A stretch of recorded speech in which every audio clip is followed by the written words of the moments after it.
So in continuation to the previous class where we discussed the basic idea of a master-slave flip-flop, we first studied that what is the need for this master-slave flip-flop. You were absent yesterday? You were absent yesterday? Wait. So can you tell me what is the need for this master-slave flip-flop? Master-slave flip-flop. Your face tells me you were absent, so I mean your body language tells me. Maybe then you are absent today. Okay, then tell me.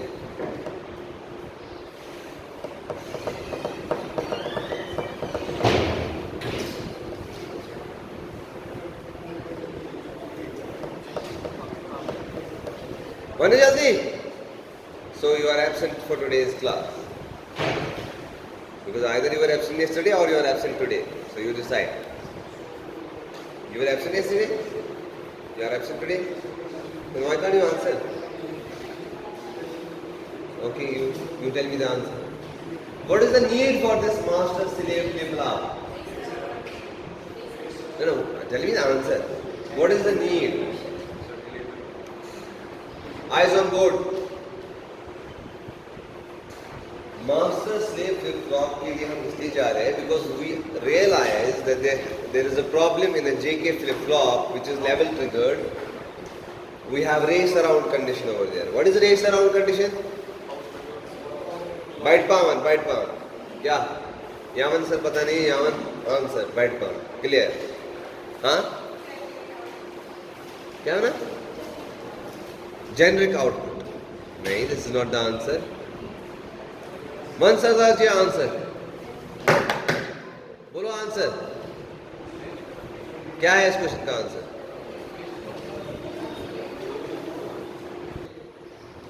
ठीक, आप सब लोग एक काम कर, जो हमने कल लेक्चर स्टार्ट किया था ना JK this master slave flip flop, वो सपोज यहाँ तक पहुंचा, ये वाला आधा पेज छोड़ दीजिए टू कंप्लीट दिस क्या इसका नाम, master slave flip flop.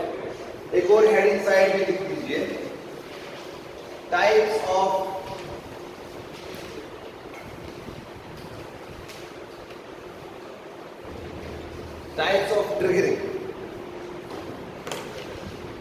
Of triggering या ट्रिगर्स, कि ट्रिगर होने के कितने टाइप्स हैं.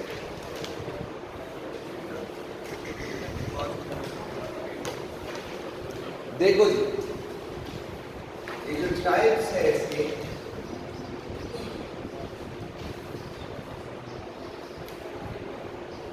टाइप्स ऑफ ट्रिगर्स या टाइप्स ऑफ ट्रिगरिंग सर्किट्स, ये ब्रॉडली दो है. एक है आपका लेवल बेस्ड ट्रिगरिंग या लेवल ट्रिगरिंग, दूसरा है आपका edge triggering.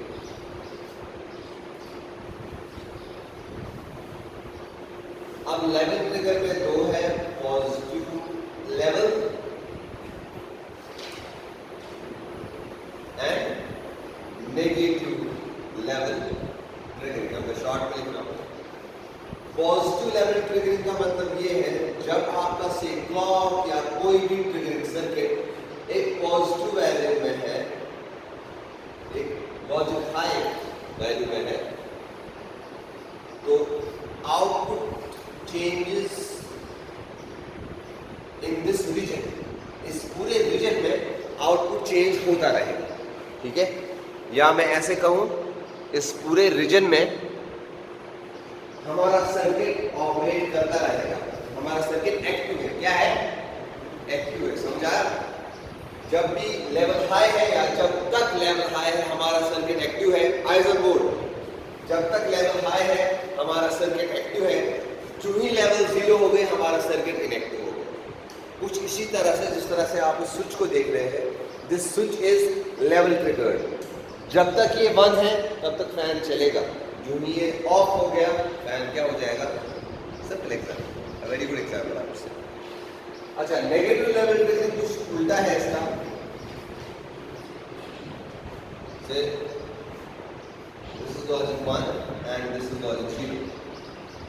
Negative level triggering में आउटपुट चेंजेस हियर, दैट जब तक लॉजिक वैल्यू 0 है तब तक कोई काम होता रहेगा, जब 1 है तब वो काम देगा। या इसी स्विच को हम फिर से ले लेते हैं, जब तक स्विच बंद है फैन बंद रहेगा। मतलब सपोज फैन बंद रखना इज वर्क फॉर यू और is a job for you. या हम ऐसे कहेंगे ड्यू स्विच ऑन हो गया फैन चला, ड्यू स्विच को हमने ऑफ किया एसी चला या हीटर चला, ठीक है। तो 0 सिग्नल किसके लिए? हीटर के लिए है, 1 सिग्नल फैन के लिए। आप समझ मेरी बात? So as long as this level continues to be there, your output changes, or I would say your system is active. Is that okay? Now when you go for edge triggering, we have here how many types? 2 types. One is positive edge triggering, another has to be negative edge triggering. अब positive edge का मतलब क्या हुआ?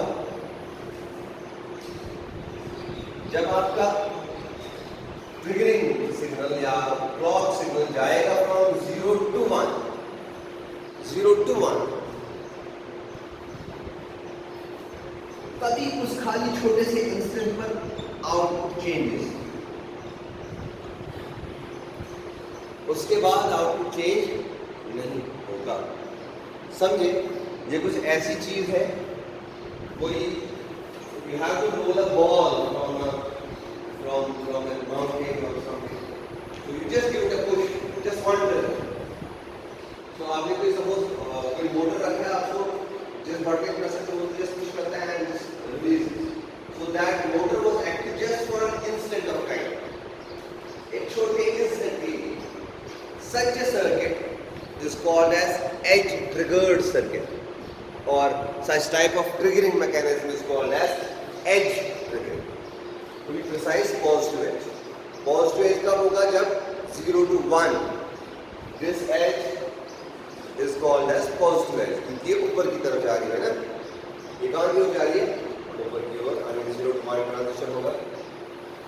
So इस case के लिए negative as के लिए 1 to 0 ट्रांजिशन होगा, and this is the negative, or I would say falling edge. Positive edge triggering happens on the rising edge. Negative edge triggering happens on the falling edge. Is that clear?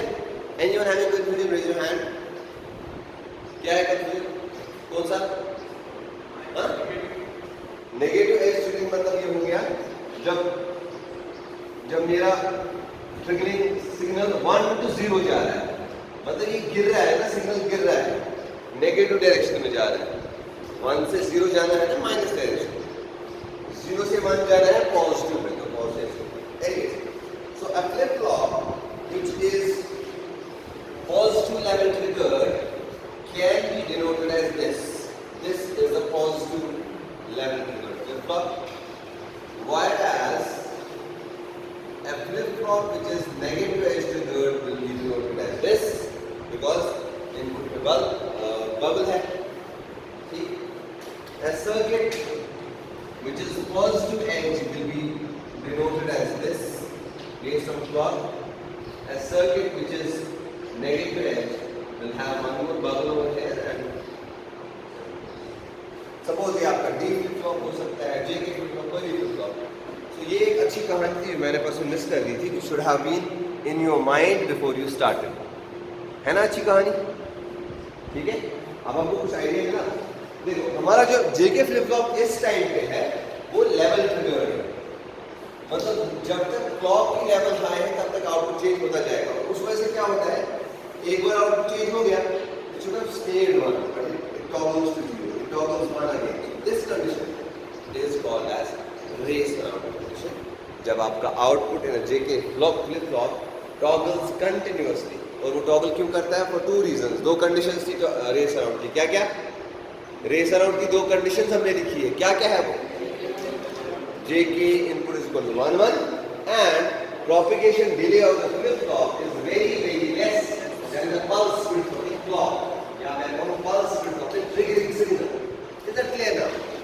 I think clear to a large extent. Now come back to that half page जो आपने छोड़ा हुआ था इससे पहले, and we will continue our heading of master slave. अब solution क्या है? हम ये कह रहे हैं हम level eyes on board. Solution क्या है अब इसका? सोल्यूशन ये है कि जो एक्टिव है इतने सारे टाइम के लिए हम उसको बजाय लेवल ट्रिगरिंग क्या बनाए, एज ट्रिगरिंग, ताकि खाली एक पर्टिकुलर इंस्टेंट पे जो आउटपुट आ गया सो आ गया। मतलब जब मेरा आउटपुट आ गया यहाँ पे सपोज 1 आ गया, तो चूंकि ट्रिगरिंग बस एज के टाइम होती है ये, तो बस आगे 1 ही रहेगा। एंड वही हम चाहते थे कि आउटपुट जो स्टेबल रहे। आई रिपीट, हम इस टाइम लेवल ट्रिगरिंग में है, यहाँ पे टॉगल हो रहा है कंटिन्यूसली। अब हम इसको कन्वर्ट करेंगे या शिफ्ट करेंगे टुवर्ड्स एज ट्रिगरिंग। उससे क्या होगा, खाली इस एज पे जो कि मैंने यहाँ पे लिखा है, output changes only at this instant of time. So खाली यहाँ पे सर्किट ट्रिगर होगा, ये बंद करेगा इसको, और then it will continue to be 1। क्यों? क्योंकि अब इसको दूसरी ही एज पिन पे आगे 1 से 0 कर सकती है। तब तक ये 1 से 0 वापस नहीं होगा, तब तक सर्किट इनएक्टिव है। वही है हमारा master slave flip flop operation. तो आपने मास्टर स्लेव फ्लिप फ्लॉप का क्या मैंने देखा,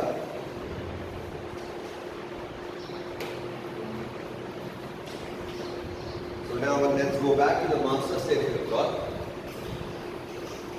आप देखिए वहां पे in order to avoid race around condition, आप देखिए आपने जो हेडिंग है, जो प्रीवियस क्लास की हेडिंग है, वहां पे एड ऑन कीजिए। अब मैं जो कहा था एड ऑन कीजिए, ये क्या कर रहे हो आप? मैंने कहा था ना वापस एड, आपको समझ नहीं आया? हाँ, रफ फेयर इतना टाइम है आपके पास, क्या कर रहे हो यार? सीधा फेयर ही रफ बनाओ, रफ ही फेयर बनाओ, एक ही बात है। फेयर आप पेपर में लिखो, नोटबुक आप रफ ही बनाओ, फेयर फिर पेपर में लिखो, ठीक है ना? जिंदगी ऑलरेडी इतनी टाइट है, क्या इतना फेयर रफ फेयर टाइम ज़ाया कर रहे हो? लास्ट में ऐसे लिखो कि वही आपकी फेयर में बन जाए। So to avoid race around condition, we must ensure that TPDFF is greater than P pulse width and is lesser than T clock.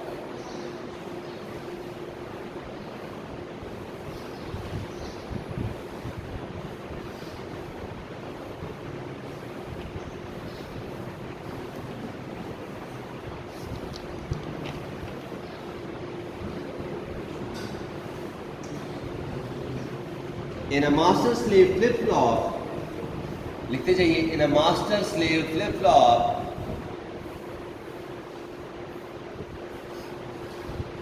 two flip flops are cascaded. Two flip flops are cascaded. इसका मतलब क्या हो गया? Cascaded, cascaded हो गया एक flip flop. Please eyes on the board. This again is an important topic which needs to be studied well and covered well.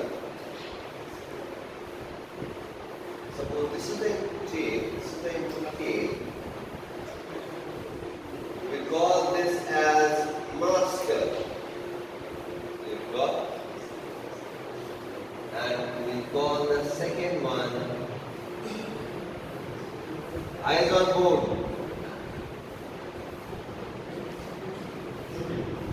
as the slave flip flop.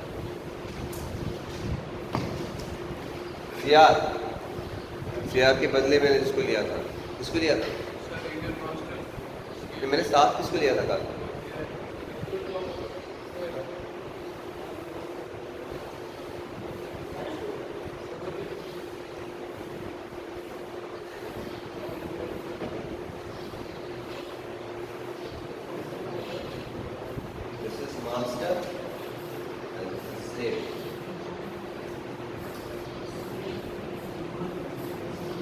फिर आपका हो गया क्लॉक सिग्नल।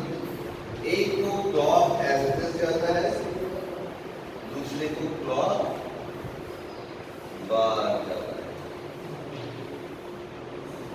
ये दोनों का हालांकि खुद जेके फ्लिप फ्लॉप दोनों है लेवल ट्रिगर्ड, लेकिन eyes on board JK flip flop ये भी लेवल ट्रिगर्ड है। ये कौन सी लेवल ट्रिगरिंग है?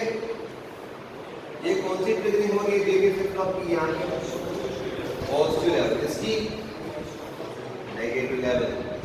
बबल है ना यहाँ पे, बबल है ना। सो लेकिन ओवरऑल जो ये सर्किट देता है ये ऑपरेशन, ये क्या देता है, एज ट्रिगर्ड ऑपरेशन।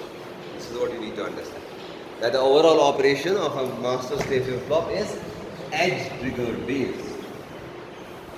सो पहली लाइन आपने इसमें लिखी, that in a master slave flip flop two flip flops are cascade.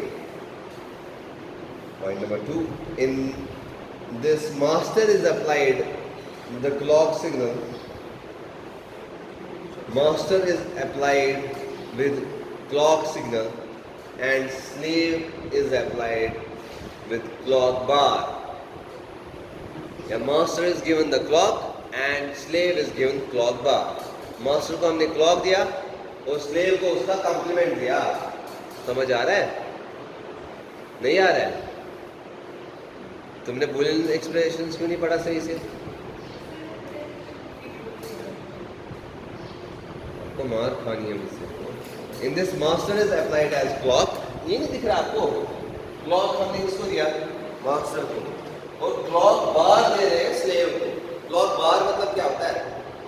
हाँ जी, क्लॉक बार क्या होता है? क्लॉक बार हो गई ये, और ये जनरेट कैसे होगा? अगर आपने एक इन्वर्टर को यहाँ से क्लॉक दिया है तो उसके आउटपुट में क्लॉक बार आएगा, तो वही है क्लॉक बार, इसको भी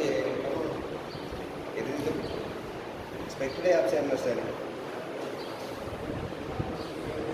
Therefore, as a result of this mechanism, master and slave will not change at a time. Master और slave at a time change कभी नहीं होंगे। क्यों? क्योंकि एक है पॉजिटिव लेवल ट्रिगर्ड, उसमें आउटपुट तब चेंज होगा जब पॉजिटिव है क्लॉक का वैल्यू। दूसरा है नेगेटिव, तो जब पॉजिटिव वाला चेंज दिखा रहा है नेगेटिव वाला चेंज नहीं दिखाएगा, और जब नेगेटिव वाला चेंज दिखाएगा तब पॉजिटिव वाला चेंज नहीं दिखाएगा। Master and slave will not change at a time. Due to this, the output of master and slave will not change at a time. दोनों का जो आउटपुट है एट अ टाइम चेंज नहीं होएगा। ठीक है ना? क्या क्या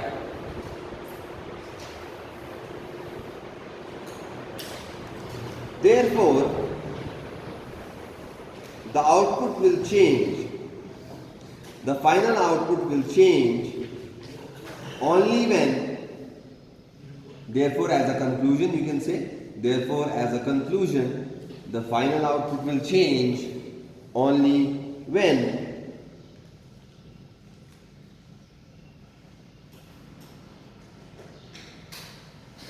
the slave output will change.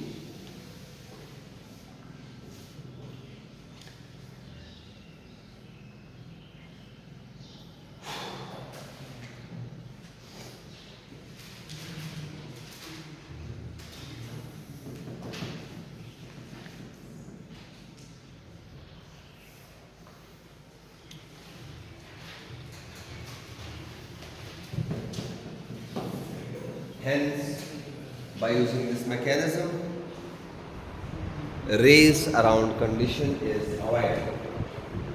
Hence, by using this mechanism, race around condition is avoided. Hence, by using this mechanism, race around condition is avoided.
देखिए जरा, अगर आपको समझ आए जरा थोड़ा समझ लीजिए, जल्दी से मैं बता रहा हूँ।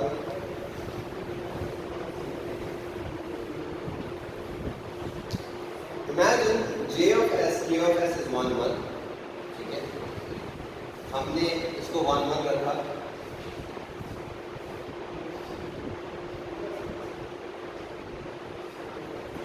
और बेस्ड ऑन दैट हमारा Q of मास्टर है, आप भी टॉगल कर सकता है। मैंने वर्स्ट केस सिनेरियो लिया, मैं 1 0 भी ले सकता था, लेकिन मैंने वर्स्ट केस सिनेरियो लिया। सो आइज ऑन बोर्ड प्लीज, आपकी कंसंट्रेशन मुझे पता चलेगी कितनी केस। मैंने J of S, K of S 1 1 लिया, 1 1 लेने की वजह से Q of M को अब भी टॉगल करेगा, है ना, क्योंकि 11 की दर है ना, तो ये टॉगल कर रहा है, लेकिन इसका इफेक्ट जो है इस वाले फ्लिप फ्लॉप पे फॉर दिस पॉजिटिव लेवल कुछ नहीं होगा, है ना, क्यों, क्योंकि स्लेव फ्लिप फ्लॉप क्या है, नेगेटिव लेवल पे करो, ठीक है ना। तो लेकिन जब सपोज इधर 1 होगा तो इधर तो ऑब्वियसली 0 होगा, और जब यहाँ 0 होगा यहाँ 1 होगा। So this 1 0 1 0 continues, and finally let's assume when it is about when the clock, जो आपका क्लॉक है, जब ये अपना नेगेटिव सिग्नल स्टार्ट करने वाला है, हमने इमेजिन किया Q of M तब 1 है, और ऑब्वियसली ये क्या होगा, 0 होगा। J के फ्लिप फ्लॉप के लिए 1 J1 K0, उससे क्या होता है, वो सेट, है ना, देख लेना, ये होता है ना, J is as good as S, K is as good as R, S पे 1 होता है तो सेट होता है ना। तो क्या होगा, फाइनल सैम्पलिंग जो यहाँ पे हुई, जब व्हेन इट इज अबाउट, जब क्लॉक सिग्नल जो है अबाउट वो जो 0 है और वो वाला एक्टिव हो जाएगा, उस इंस्टेंट ऑफ टाइम पे जो Q of M का वैल्यू होगा, और वो 1 है, Q of M क्या है, 1, तो वही वाला वैल्यू सैंपल होके कंटिन्यूअसली इसके आउटपुट में आएगा, ये 1 आएगा, ये 0 आएगा। As a matter of fact क्या हुआ, खाली एक पर्टिकुलर वैल्यू सैंपल हुआ एंड इट स्टेड एज 1 0।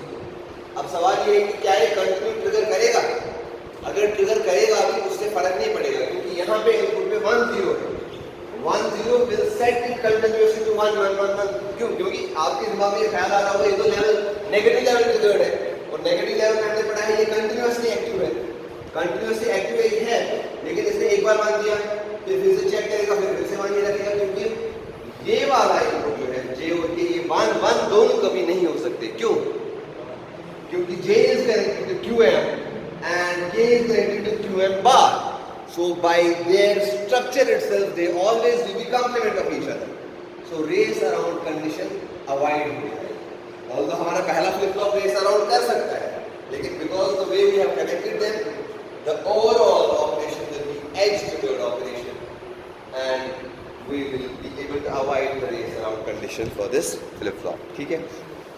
अच्छा, अब मुझे जरा आप 1 मिनट सिलेबस दिखाइए, may be we'll have to shift to the next unit now, but before that we have one heading which is pending, that is regarding the error correction and detection, है ना। हल्का सा मैं आपको एक idea दे देता हूँ। देखिए एक क्लास कितना इफेक्ट कर सकती है ना।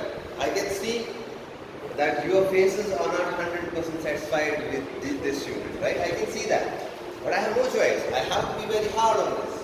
You made a mistake, not me.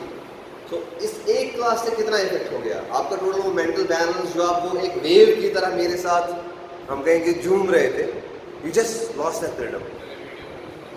Ji, that's okay. Because this is true. This is a fact.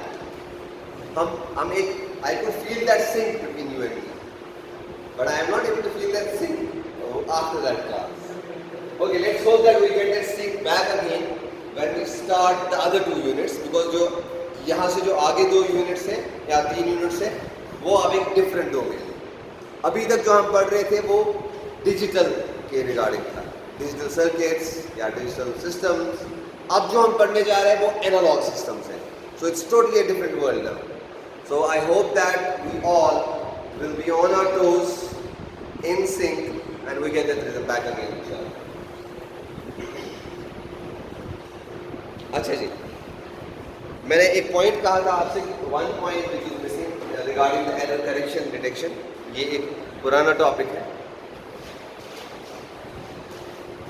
इसमें हमारा मेन जो मेथड है एरर डिटेक्ट करने के लिए,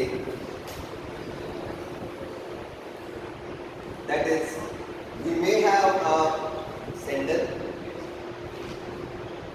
and we will have a receiver. One mechanism that we can use to identify the errors is we use parity method. Parity method क्या है कि for example we have a number 1001.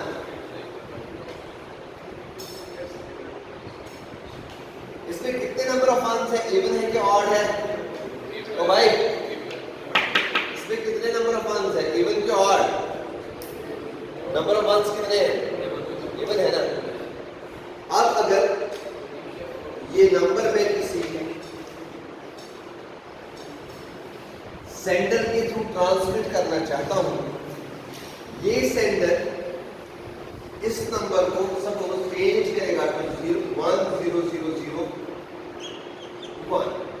इसने क्या किया, इसमें इवन नंबर ऑफ वंस थे, इसने इसको ऑड बना दिया और ये रिसीवर एंड पे कोई रिसीवर रिसीव करेगा।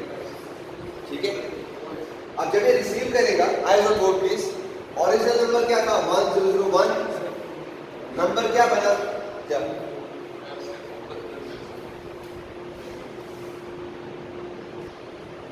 ओके, सो नंबर क्या था ओरिजिनली 1011। सेंडर जो है या ट्रांसमीटर जो है उसने इसको बनाया 1011। हम देखें तो इसने एक बिट को ऐड किया, इसने एक एडिशनल बिट को ऐड किया। इस बिट को हम कहते हैं पैरिटी बिट। क्या कहते हैं, लिखो जरा, इस बिट को हम कहते हैं पैरिटी बिट। पैरिटी बिट क्यों कहते हैं, बिकॉज इससे हम एक इवन नंबर को ऑड पैरिटी में कन्वर्ट कर सकते हैं।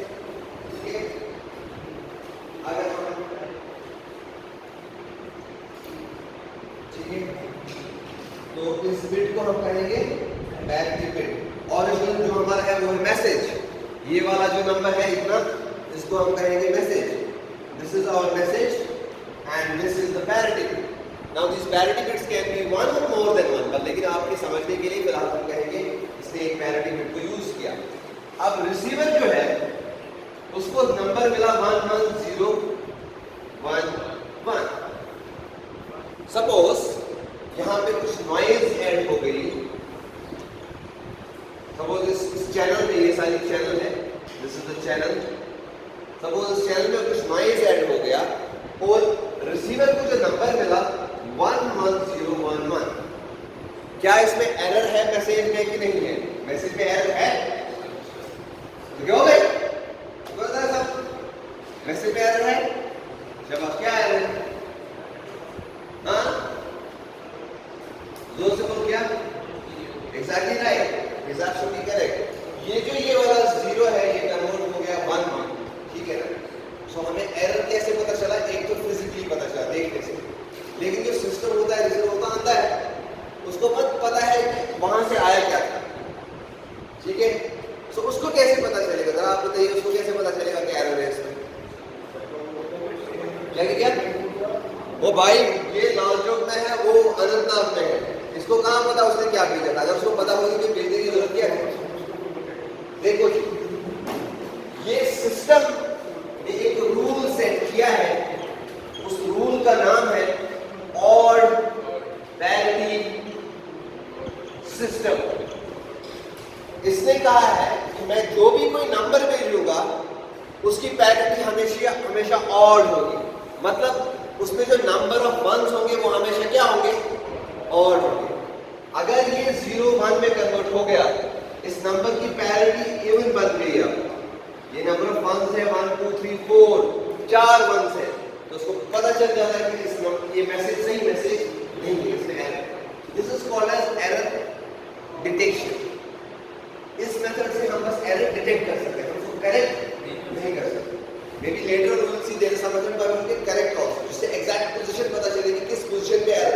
तो डिजिटल में या तो 0 1 हो गया होगा या तो 1 0 हो गया होगा. So it is slightly easier to correct it. है कि नहीं? So therefore, if we have an odd parity system and the receiver receives a number which has even parity, it realizes that the number has an error. You get the point? इसी तरह से suppose अगर rule हमने use किया even parity system, same चीज के लिए आप दूसरी ब्लॉक डायग्राम बनाइए, सेम चीज रखिए, सेम मैसेज रखिए, लेकिन आइसोन कोड आप खुद बनाइए. आइसोन कोड अगर मैंने रूल सेट किया इवन पैरिटी सिस्टम, तो जो ये पैरिटी बिट है, ये सिस्टम क्या लगाएगा? पैरिटी बिट 0 1 नहीं रखेगा, है ना? क्यों? क्योंकि इसको इवन पैरिटी फॉलो करनी है.